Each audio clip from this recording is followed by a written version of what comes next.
Hi all, ഇന്നത്തെ പുതിയൊരു വീഡിയോയിലേക്ക് എല്ലാ ഉദ്യോഗാർത്ഥികൾക്കും സ്വാഗതം.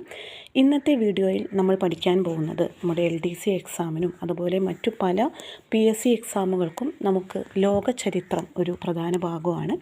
ലോകചരിത്രത്തിൽ വരുന്ന നദീതട സംസ്കാരങ്ങളെക്കുറിച്ചാണ് ഇന്നത്തെ ക്ലാസ്സിൽ നമ്മൾ ഡിസ്കസ് ചെയ്യാൻ പോകുന്നത്. അപ്പോൾ എന്നും പറയാറുള്ള പോലെ തന്നെ നിങ്ങൾ ആദ്യമായിട്ട് ഈ ചാനൽ കാണുന്ന ആളാണെങ്കിൽ ചാനൽ സബ്സ്ക്രൈബ് ചെയ്യാനും അതുപോലെ PSC മത്സര പരീക്ഷകൾക്ക് വേണ്ടി തയ്യാറെടുക്കുന്ന നിങ്ങളുടെ ഫ്രണ്ട്സിന് ചാനലിൻ്റെ ലിങ്ക് ഒന്ന് ഷെയർ ചെയ്ത് കൊടുക്കുകയും ചെയ്യാം. ഇന്നത്തെ ക്ലാസ്സിൽ നമ്മൾ നദീതട സംസ്കാരങ്ങളെക്കുറിച്ച് മുഴുവനായിട്ടും പഠിക്കാനാണ് പോകുന്നത്. അതുകൊണ്ട് തന്നെ കുറച്ച് ലോങ് വീഡിയോ ആയിരിക്കും. സ്കിപ്പ് ചെയ്യാതെ മുഴുവനായിട്ട് കാണാൻ നോക്കുക. ഇമ്പോർട്ടൻ്റ് ആയിട്ടുള്ള കാര്യങ്ങൾ മാത്രമേ ഇന്നത്തെ വീഡിയോയിൽ നമ്മൾ ഡിസ്കസ് ചെയ്യുന്നുള്ളൂ. അപ്പോൾ നമുക്ക് ആദ്യം നോക്കാൻ പോകുന്നത് ഹാരപ്പൻ സംസ്കാരത്തെക്കുറിച്ചാണ്. നമുക്കറിയാം, നദീതട സംസ്കാരങ്ങളിൽ വളരെ ഇമ്പോർട്ടൻ്റ് ആയിട്ടുള്ള നമ്മളെപ്പോഴും കേൾക്കാറുള്ള ഒരു സംസ്കാരമാണ് ഹാരപ്പൻ സംസ്കാരം എന്ന് പറയുന്നത്. സാധാരണയായി നമ്മൾ നദീതട സംസ്കാരങ്ങളെ, വെങ്കലയുഗ സംസ്കാരങ്ങളെ മെസപ്പൊട്ടോമിയൻ സംസ്കാരം, ഈജിപ്ഷ്യൻ സംസ്കാരം, ചൈനീസ് സംസ്കാരം, ഹാരപ്പൻ സംസ്കാരം എന്നിങ്ങനെയാണ് ഡിവൈഡ് ചെയ്തിട്ടുള്ളത്. ആദ്യം നമുക്ക് ഹാരപ്പൻ സംസ്കാരത്തെക്കുറിച്ച് പഠിക്കാം. ഇന്ത്യൻ ഉപഭൂഖണ്ഡത്തിലെ ആദ്യത്തെ നാഗരിക സംസ്കാരമാണ് സിന്ധു നദീതട സംസ്കാരം. സിന്ധു നദീതട സംസ്കാരം എന്ന പേര് നിർദ്ദേശിച്ചത് സർ ജോൺ മാർഷലാണ്. ഈ സംസ്കാരത്തിൻ്റെ മറ്റൊരു പേര് ഹാരപ്പൻ സംസ്കാരം എന്നാണ്. സിന്ധു നദീതട സംസ്കാരത്തിൻ്റെ ആദ്യത്തെ ഉത്ഖനനം നടന്നത് പാകിസ്ഥാനിലെ ഹാരപ്പയിലാണ്. ഈ സംസ്കാരത്തിൻ്റെ കേന്ദ്രം സിന്ധുവും അതിൻ്റെ പോഷക നദികളും അടങ്ങുന്ന പ്രദേശമാണ്. ഹാരപ്പൻ ജനതയെ മെസപ്പൊട്ടോമിയക്കാർ വിളിച്ചിരുന്ന പേരാണ് മെലൂഹ. ഹാരപ്പൻ സംസ്കാരത്തിൻ്റെ ഉപജ്ഞാതാക്കളായി കരുതപ്പെടുന്നത് ദ്രാവിഡറാണ്. ഹാരപ്പൻ സംസ്കാരത്തിൻ്റെ കാലഘട്ടമായി പൊതുവെ കണക്കാക്കുന്നത് BC 2700 മുതൽ BC 1700 വരെയാണ്.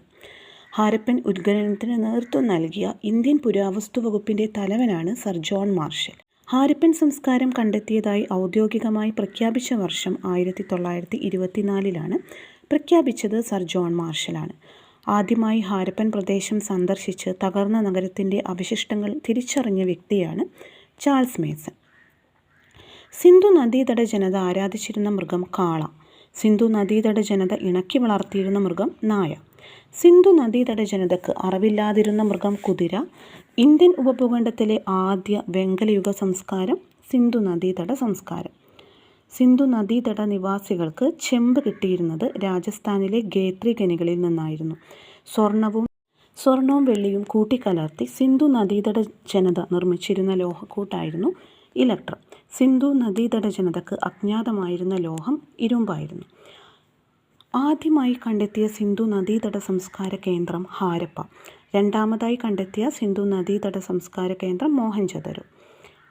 സിന്ധു നദീതട സംസ്കാര കേന്ദ്രങ്ങളും അവ ഉണ്ടായിരുന്ന രാജ്യങ്ങളുമാണ് ഇന്ന് നമ്മൾ നോക്കുന്നത്. Harappa Pakistan, Mohenjodaro Pakistan, Sutkagendor Pakistan, Alamgirpur India, Banawali India, Kalibangan India, Lothal, Dholavira India, Shortugai Afghanistan. സ്വാതന്ത്ര്യത്തിന് ശേഷം കണ്ടെത്തിയ ആദ്യ സിന്ധു നദീതട സംസ്കാര കേന്ദ്രം രൂപാർ ആയിരുന്നു. ഹാരപ്പയെ ആദ്യമായി ഉത്ഖനനം ചെയ്ത് കണ്ടെത്തിയത് ദേറാം സാഹ്നി. ഹാരപ്പ നിലനിന്നിരുന്ന നദീതീരം രവി. ഋഗ്വേദത്തിൽ ഹരിയുപ്യ എന്ന് പരാമർശിക്കുന്നത് ഹാരപ്പയാണ്. ചെമ്പ് നിർമ്മിതികൾക്ക് പ്രസിദ്ധമായ സിന്ധു നദീതട പ്രദേശമായിരുന്നു ഹാരപ്പ. സിന്ധു നദീതട ജനത മൃതദേഹങ്ങൾ പെട്ടിയിൽ അടക്കം ചെയ്തിരുന്നു എന്നതിന് തെളിവ് ലഭിച്ചത് ഹാരപ്പയിൽ നിന്നായിരുന്നു. അടുത്തത് മോഹൻജദാരോയാണ് നമ്മൾ പഠിക്കുന്നത്. ഇഷ്ടിക പാകിയ വഴികളും ഇഷ്ടിക കൊണ്ട് നിർമ്മിച്ച ഇരുനില കെട്ടിടങ്ങളും മികച്ച അഴുക്കുചാൽ സംവിധാനവും കൊണ്ട് വ്യത്യസ്തമായ സിന്ധു നദീതട കേന്ദ്രം മോഹൻജദാരോയാണ്. മോഹൻജദാരോയിൽ നിന്നും കണ്ടെത്തിയ പ്രശസ്ത നിർമ്മിതിയാണ് മഹാസ്നാനഘട്ടം. മോഹൻജദാരോയിലെ ഉത്ഖനന പ്രവർത്തനങ്ങൾക്ക് നേതൃത്വം കൊടുത്തത് ദേറാം RD ബാനർജിയാണ്. ഹാരപ്പയിലാണ് ദേറാം സാഹ്നി, മോഹൻജദാരോയിലാണെങ്കിൽ RD ബാനർജി. മോഹൻജദാരോയിലെ ഏറ്റവും വലിയ കെട്ടിടം ധാന്യപ്പുരയാണ്. ലോകത്തിൽ ആദ്യമായി അഴുക്കുചാൽ സമ്പ്രദായം ആരംഭിച്ചത് ഇവിടെയാണ്. അതുപോലെ വെള്ളപ്പൊക്കത്തിൽ നശിച്ചുപോയി എന്ന് കരുതപ്പെടുന്ന സിന്ധു നദീതട പ്രദേശവും ഇതുതന്നെയാണ്. മോഹൻജദാരോ, ഹാരപ്പ എന്നീ സിന്ധു നദീതട സംസ്കാരങ്ങളുടെ മോഹൻജദാരോ, ഹാരപ്പ എന്നീ സിന്ധു നദീതട കേന്ദ്രഭരണ പ്രദേശങ്ങൾ ഇന്ന് പാകിസ്ഥാനിലാണ്. അടുത്തത് നമ്മൾ ലോഥലാണ് പഠിക്കുന്നത്. ലോഥൽ സ്ഥിതി ചെയ്യുന്ന സംസ്ഥാനം ഗുജറാത്താണ്. സബർമതി നദിക്കും പോഷക നദിയായ ബൊഗാവോയ്ക്കും ഇടയിലായിട്ടാണ് ഇത് കണ്ടെത്തിയത്. സിന്ധു നദീതട സംസ്കാരത്തിൻ്റെ ഭാഗമായ തുറമുഖ നഗരമാണ് ലോഥൽ. കപ്പൽശാല കണ്ടെത്തിയ സിന്ധു നദീതട സംസ്കാര കേന്ദ്രമാണ് ലോഥൽ. പണ്ടകശാലകളും അതുപോലെ വ്യാപാരികളുടെ ഭവനങ്ങളും കണ്ടെത്തിയ കേന്ദ്രമാണിത്. ഗുജറാത്തി ഭാഷയിൽ ലോഥൽ എന്ന വാക്കിൻ്റെ അർത്ഥം മരിച്ചവരുടെ കുന്ന് എന്നാണ്. കാലിബംഗൻ രാജസ്ഥാനിൽ കേന്ദ്രീകരിച്ചിരുന്ന സിന്ധു നദീതട പ്രദേശം കാലിബംഗനാണ്. കറുത്ത വളകൾ എന്നാണ് ഇതിൻ്റെ അർത്ഥം. ഡ്രെയിനേജ് സംവിധാനം നിലവിലില്ലാതിരുന്ന സിന്ധു നദീതട സംസ്കാര കേന്ദ്രമാണ് കാലിബംഗൻ. എല്ലാ വീടുകളോടും ചേർന്ന് കിണറുകളുണ്ടായിരുന്ന പ്രദേശമാണിത്.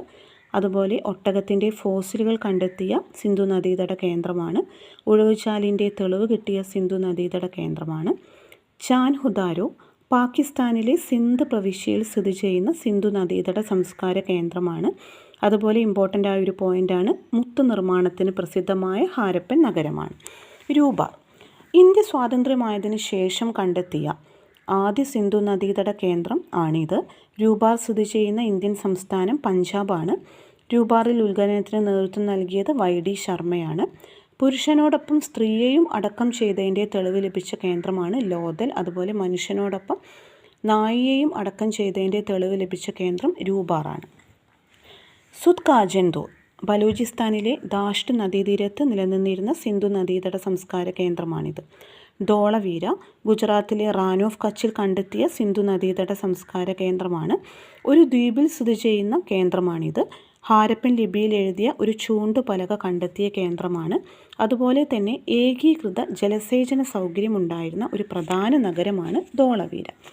ബനാവലി ഹരിയാനയിലെ ഹിസ്റ്റാർ ജില്ലയിലാണ് ഈ സിന്ധു നദീതട കേന്ദ്രമുള്ളത്. ഇത് ഗഗ്ഗർ നദിയുടെ തീരത്താണ്.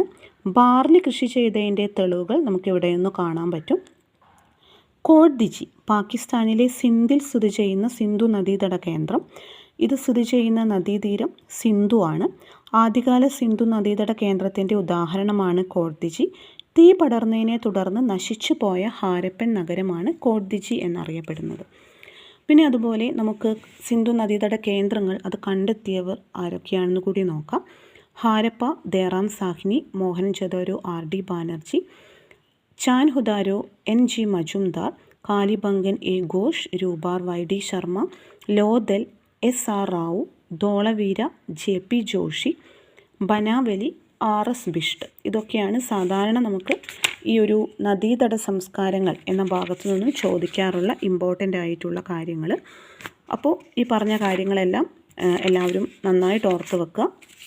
നമുക്ക് മറ്റൊരു ക്ലാസ്സിൽ ഈജിപ്ഷ്യൻ സംസ്കാരവുമായിട്ട് ഉള്ളൊരു വീഡിയോ ചെയ്യാം. താങ്ക്